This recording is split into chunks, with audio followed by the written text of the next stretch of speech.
أعوذ بالله السميع العليم من الشيطان اللعين الرجيم. بسم الله الرحمن الرحيم. الحمد لله رب العالمين. الصلاة والسلام على سيد الأنبياء والمرسلين وعلى أهل بيته الطيبين الطاهرين المعصومين. અમારા ખોજા TV radio અને એરવેસના માન્ય શ્રોતાજનો, આપ સૌ આ મસાઇલના કાર્યક્રમમાં એકઠા થયા છો અને અમને રેવિન્યુનના પાટનગર સેન્ડોનીથી સાંભળી રહ્યા છો. આપ સૌને કહીએ છીએ ભલે પધાર્યા. અમારી ખુશી અને સંતોષ જાહેર કરી અને ફરમાવીએ છીએ અસ્સલામુ અલૈકુમ વરહમતુલ્લાહી વબરકાતુહુ. એક ભાઈનો સવાલ છે કે નમાઝમાં રૂકુ, સજદા અને બીજા zikr અવાજથી પડવા કે ધીમા સાદે પડવા જોઈએ? બધી નમાઝોમાં એક સરખો મસાઇલ છે કે જુદા જુદા મસાઇલ છે? કે એમાં આસ્તે આસ્તે ધીમા અવાજે પડવું કે એમાં મોટા અવાજથી પડવું, તે તમે અમને બતાવશો.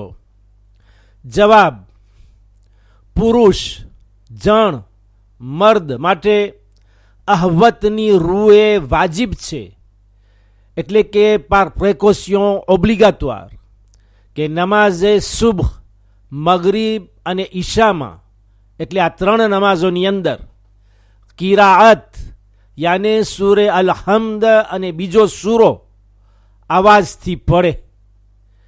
ઓરતો, સ્ત્રીઓ આ ત્રણેય નમાઝોમાં સુબહ, મગરીબ અને ઈશામાં જ્યાં મરદોને અવાજથી પડવાનું કહ્યું છે, ચાહે ઓરતો અવાજથી અથવા આસ્તે કિરાત કરી શકે છે, એટલે સૂરાઓ પડી શકે છે.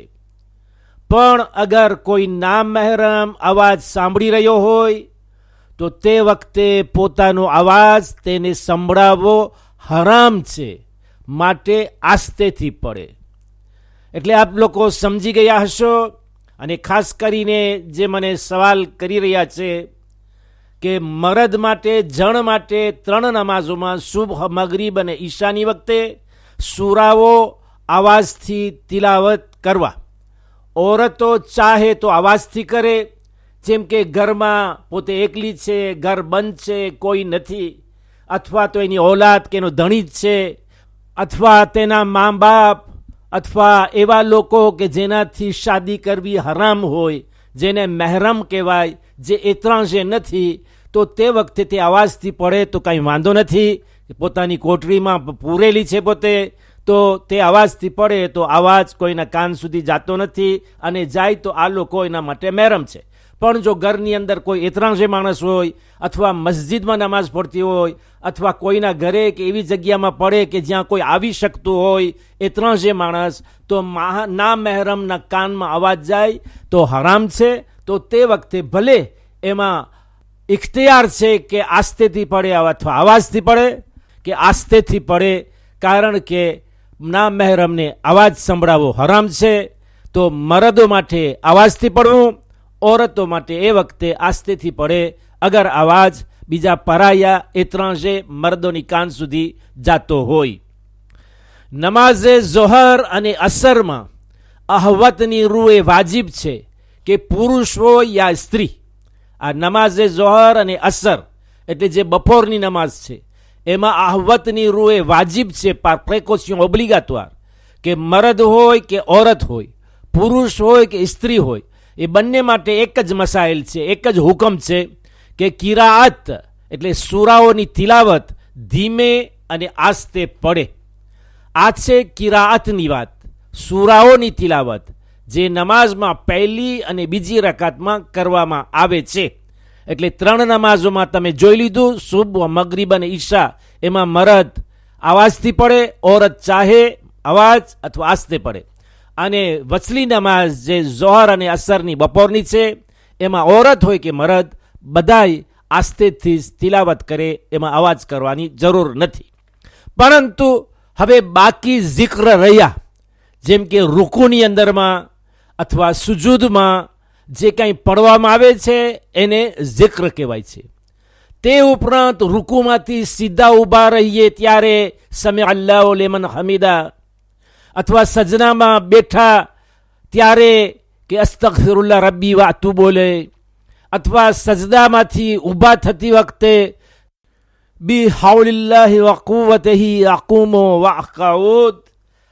તશહુદ છે અને સલામ છે, આ બધું પડતી વેળા આ બધા zikr આવાજથી અથવા આસ્તે જેમ પડવું હોય તેમ થઈ શકે છે. બધી નમાઝોમાં, ભલે ઝોહર અસરની નમાઝો હોય યા સુબહ મગરીબ ઈશાની નમાઝ હોય, ભલે ઝોહર અસરમાં સૂરાઓ આહિસ્તે ધીમા અવાજે પડવાનો હુકમ છે, પણ આ બીજા બાકીના zikr અવાજથી તમે પડી શકો છો. એટલે કે ભલે ઝોહર અસરની નમાઝોમાં કિરાત ધીમા સાદે આસ્તે થાય, પણ આ મજકૂર બધા zikr જેનો ઉલ્લેખ થયો તે તમામે તમામ અવાજથી થઈ શકે, સિવાય કે તસ્બીહાતે અરબા. તસ્બીહાતે અરબા કે જે ત્રીજી અને ચોથી રકાતમાં પડાય છે, સુબહાનલ્લાહી વલહમ્દુલિલ્લાહ વલા ઇલાહા ઇલ્લલ્લાહુ વલ્લાહુ અકબર, એ પાંચ નમાઝમાં, એટલે સુબહમાં તો નથી હોતું, પણ જેમ કે ઝોહર અસર અને મગરીબ ઈશા, મગરીબ ઈશામાં ભલે સૂરાઓની તિલાવત આવાજથી થાય અને ઝોહર અસરમાં આસ્તેથી થાય, પણ એ બધી નમાઝોમાં ફજરની નમાઝ સિવાય કે જેમાં આ નથી, તો ત્રીજી અને ચોથી રકાતમાં જે તસ્બીહાતે પડાય છે તે તો આસ્તે જ પડવાનું હોય, પછી મગરીબી નમાઝ હોય, ઈશાની હોય, ઝોહર અસરની હોય. એટલે હવે ખુલાસો સામે આવી ગયો. રેકાપિચ્યુલેશન કરું છું, રેઝ્યુમે, કે મગરીબ ઈશા અને સુબહની નમાઝમાં સૂરાઓની તિલાવત આવાજથી થાય મરદો માટે. ઓરત ચાહે તો એને ઇખ્તિયાર છે, એને શુઆ છે કે કેવી રીતે કરવું. પણ ઝોહર અસરમાં તો શુઆ નથી, મર્દ હોય કે ઓરત, તિલાવત એ સૂરા એટલે કિરાત એ આસ્તેથી જ થાય. અને તસ્બીહાતે અરબા એ ચારે નમાઝોમાં મગરીબ ઈશા અને ઝોહર અસરમાં આસ્તે જ પડવાનું છે. હવે વાત રહી zikરની, કે જે સૂરાઓ અને તસ્બીહાતે અરબાની વચ્ચે છે. તો તમે ચાહો આ બધા zikr આસ્તેથી ધીમા સાદે પડો, ચાહો તો મોટા સાદે અવાજથી પડો, તમારી મરજી, તેમાં કોઈ પાબંદી નથી.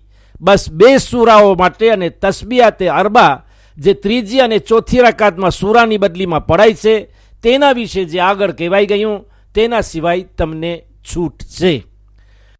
બસ ઓરતોને માટે એક જરૂરી વાત છે કે તેને હંમેશા ખ્યાલ રહેવો જોઈએ કે તેનો અવાજ કોઈ પરાયા, પારકા એ ત્રણસે મરદના કાનમાં ન જાય.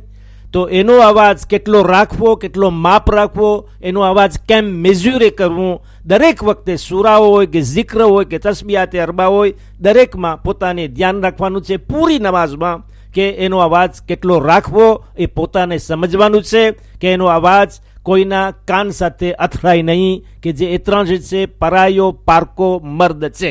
બાકી મરદો માટે તો ખુલાસો થઈ ગયો, ઓરતો માટે પણ ખુલાસો થઈ ગયો. હું ધારું છું કે પૂરી સમજણ આવી ગઈ છે. અલ્લાહુમ્મા સલ્લી અલા મુહમ્મદિન વ આલી મુહમ્મદ વ અજ્જિલ ફરજહુમ. અગર હું વારંવાર દોહરાવતો હું, રિપીટ કરતો હું, તો મને માફ કરજો. ખુદા હાફિઝ અને વાલેકુમ સલામ વ રહમતુલ્લાહિ વ બરકાતુહુ.